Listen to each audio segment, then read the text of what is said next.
Hello students, I hope you like my videos. If you like my videos, please like, share and subscribe. तो आज की इस video में हम exercise 7.2 के क्वेश्चन नंबर 1, 2, 3 करने वाले हैं क्लास 9 मैथमेटिक्स के। तो स्टार्ट करते हैं हम। सबसे पहले क्वेश्चन नंबर 1 बोल रहा है in an isosceles triangle A B C. एक आइसोसेलेस ट्राइंगल है, ठीक है। ये मैंने एक आइसोसेलेस ट्राइंगल बनाया। ए बी सी है, ए बी इक्वल ए सी है। आइसोसेलेस है तो कोई दो साइड्स इक्वल होनी चाहिए, तो ए बी ए सी के इक्वल है।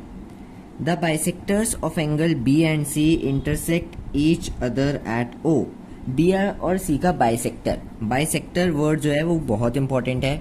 इस वर्ड का मतलब है कि बी और सी को हाफ हाफ इक्वल एंगल्स में डिवाइड कर रहा है। मतलब एंगल बी जितना पूरा बड़ा था ये उसका आधा है और ये भी उसका आधा है, ठीक है। दोनों बराबर हैं, दोनों इक्वल हैं। ऐसी सी का भी है। ये बाइसेक्टर ऐसे जा रहा है और ओ पॉइंट पे मिल रहे हैं। फिर बोला कि ए से ओ को ज्वाइन कर दो, तो हमारे पास ये फिगर बन के आ गई। फिर हमें शो करना है कि जो ओ बी है वो ओ सी के इक्वल है, और सेकेंड पार्ट हमें शो करना है कि जो ए ओ है वो एंगल ए को बाइसेक्ट कर रहा है। मतलब ये वाला जो एंगल आएगा ये इस एंगल के इक्वल होना चाहिए, बाइसेक्ट का मतलब। तो स्टार्ट करते हैं। सबसे पहले अगर हमें ये प्रूव करना है कि ओ बी जो है वो ओ सी के इक्वल है, तो हमें इस वाले ट्राइंगल की ज़रूरत है। इस ट्राइंगल में ये है ओ बी और ओ सी, तो इसको हम कैसे प्रूव कर सकते हैं? तो अब इसमें हमें ये पता है कि जो ए बी है वो ए सी के इक्वल है, ये हमें गिवन था। और एंगल बी एंगल सी के इक्वल है। क्यों? क्योंकि जो जैसे मैंने एक ट्राइंगल बनाया, ये वाली दो साइड इक्वल है, तो इनके जो ओपोजिट एंगल्स आते हैं, जैसे इसका ओपोजिट ये, इसका ओपोजिट ये, तो ये दोनों एंगल्स भी इक्वल होते हैं। Angles opposite to equal sides of a triangle. तो एंगल बी एंगल सी की इक्वल हो गया, तो half of angle B half of angle C की इक्वल होगा, ठीक है। जब एक पूरा एंगल अगर 60 डिग्री 60 डिग्री के इक्वल है, तो दोनों का हाफ 30 30 भी इक्वल होंगे, दोनों इक्वल हो गए। तो ये वाला जो छोटा अंदर वाला, हम ये ट्राइंगल ले रहे हैं छोटा ट्राइंगल, तो इसमें जो अंदर वाला एंगल है वो इस अंदर वाले एंगल के इक्वल होगा। इसका नाम दे दिया O B C equal O C B. अब जब दो साइड इक्वल होती हैं तो उनके अपोजिट एंगल इक्वल होते हैं। तो अगर मैं बोलूं कि दो एंगल इक्वल हैं तो उनके अपोजिट की साइड भी इक्वल होगी, तो इसी से ही हो गया। इसके अपोजिट की साइड ये वाली, इसके अपोजिट की साइड ये वाली, तो O B equal O C, hence proved, ठीक है। Sides opposite to equal angles. अब हमें ए ओ बाइसेक्ट एंगल है ये बताना है कि ये और ये बाइसेक्ट कर रहे हैं। तो उसके लिए अब जो नाम है चैप्टर का, कॉन्ग्रुएंसी ऑफ ट्राइंगल्स, तो कॉन्ग्रुएंट करना पड़ेगा इन्हें, ठीक है। तो कॉन्ग्रुएंट करते हैं। ये गिवन है, ये हमने प्रूफ कर दिया कि ओ बी इक्वल ओ सी है। दो चीज़ें हमने प्रूफ कर दी। तीसरा angle B equal angle C given था। तीन चीज़ें चाहिए थी, तीनों हो गई। यहाँ देखो, in triangle O A B and triangle O A C, ये गिवन था, ये हमने अभी प्रूफ किया ऊपर।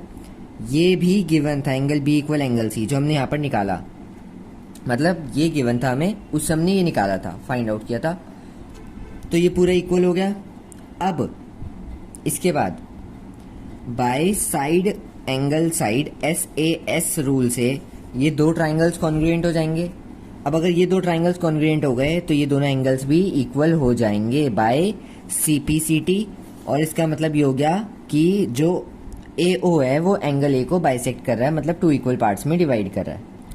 क्वेश्चन 2 में है कि हमें शो करना है कि जो हमें फिगर दी हुई है ये ए बी सी एक आइसोसेलेस ट्राइंगल है, या फिर हमें प्रूफ करना है कि ए बी ए सी के इक्वल है। दोनों सेम बातें हुई कि ए बी ए सी के इक्वल तो भी आइसोसेलेस ट्राइंगल, ये हमें प्रूफ करना है। तो अगर अब ये प्रूफ करना है तो इसके लिए दो ट्राइंगल्स को हमें कॉन्ग्रुएंट करना पड़ेगा। कॉन्ग्रुएंट के लिए क्या क्या दिख रहा है? मुझे तो ये कॉमन दिख रहा है, ठीक है। साथ में मुझे 90 डिग्री दिख रहा है। और क्या दिख रहा है? जब डी इसको आधा काट रहा है, ए डी जो है इस बी सी को आधा काट रहा है, तो B D equal B C हो गया। तीन चीजें चाहिए थी, तीनों हो गई, साइड एंगल साइड। तो एस ए एस रूल से ये दोनों ट्राइंगल्स कॉन्ग्रुएंट हो गए और by C P C T ये प्रूव हो गया। बहुत इजी क्वेश्चन था ये। नेक्स्ट क्वेश्चन पे चलते हैं। Answer number 3, question number 3। ये फिगर है, A B C isosceles triangle है, तो ए बी इक्वल ए सी हमें गिवन बोल दिया, वो यहाँ लिख दिया मैंने। टू प्रूव, हमें प्रूफ करना है कि जो बीई है वो सी एफ की इक्वल है। तो अब ये देखो, जो बीई है ये ट्राइंगल कौन सा बन रहा है? एक सेकेंड, मैंने यहाँ पे ये बी है, ओके। चलो अब BEC ये वाला ट्राइंगल, ये बड़ा, और ये वाला ट्राइंगल, इन दोनों को अगर हमने कॉन्ग्रुएंट कर दिया तो बाय CPCT वो प्रूव हो जाएगा। कॉन्ग्रुएंट कैसे होगा?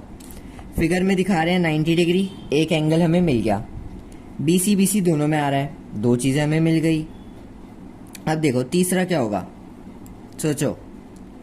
अब अगर कुछ नहीं समझ आ रहा तो गिवन पे चलो, क्योंकि गिवन से ही हमें सब कुछ मिलेगा। गिवन में दिए AB इक्वल AC।